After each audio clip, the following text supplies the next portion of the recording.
இந்த வீடியோ யாருக்காக அப்படின்னு பார்த்தீங்கன்னா, ஒரு சிலர் வந்து அதாவது இந்த 100%லேயே பார்த்தீங்கன்னா, ஒரு 3லேருந்து 4% தான் வந்து வெற்றிக்கான வாய்ப்பை தேடி அடுத்தடுத்த ஸ்டெப்ஸில் மூவ் ஆகிட்டு இருப்பாங்க. அவங்களுக்கு ஒரு சின்ன விஷயம் வந்து ஷேர் பண்ணுறேன்.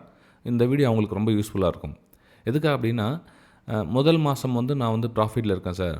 2வது மாதம் வந்து ப்ராஃபிட்டில் இருக்கிறேன். 3வது மாதம் ப்ராஃபிட்டில் இருக்கேன். தொடர்ந்து 3 மாதங்களாக நான் வந்து ப்ராஃபிட்டை நோக்கி பயணிக்கிறேன். எனக்கு வந்து ட்ரேடிங் வந்துடுச்சு. நான் வந்து ட்ரேடிங்கை அடுத்த லெவல் கொண்டு போகிறேன்.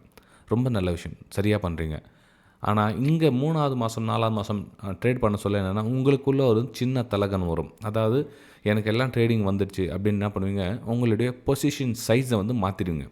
நீங்கள் உங்களோட ரிஸ்க் எடுக்கிற திறமை வந்து மிஸ்பேலன்ஸ் பண்ணிவிடுவீங்க. ஏன்னா நீங்கள் நினைக்கிற செட்டப் வந்து பர்ஃபெக்டாக ஒர்க் ஆகுது அப்படின்ற கான்ஃபிடன்ஸ் வந்துடும். நல்ல விஷயம் தான், தப்பில்லை.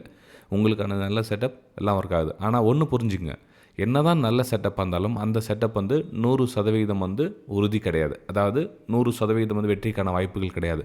மேபி 80லேருந்து 70% தான் உங்களுக்கு அந்த வெற்றிக்கான வாய்ப்புகள் வரும். ஆனால் அந்த 20% எப்போ உங்களுக்கு ரிஸ்க்கு கொடுக்கும் அப்படின்ற விஷயம் தெரியாது. அப்போ என்ன பண்ணணும்னா, நீங்கள் எத்தனை வருஷங்கள் ஆனாலும் சரி உங்களுடைய ரிஸ்க்கை வந்து கரெக்டாக பேலன்ஸ் பண்ணி எடுத்துகிட்டு போகணும். எந்த ட்ரேடும் வந்து அதில் இந்த ட்ரேடில் நமக்கு 20% ரிஸ்க் இருக்குது அப்படின்ற உணர்ந்து அந்த கேபிட்டலில் அந்த அதுக்கேற்ற மாதிரி நீங்கள் போகணும்.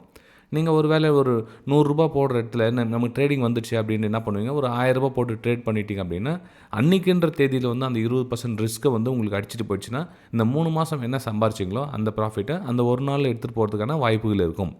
ஸோ ரிஸ்க்கை வந்து பெருசு பண்ணாதீங்க. நீங்கள் எத்தனை நாட்களான எவ்வளோனா சம்பாதிங்க, வேணான்னு சொல்ல வரல. ஆனால் அந்த சம்பாதிக்கிறதுல பணத்தில் 1% 2% ரிஸ்க் அப்படின்றதுல கவனம் செலுத்திட்டே வாங்க. எத்தனை வருஷமானாலும் பரவாயில்ல.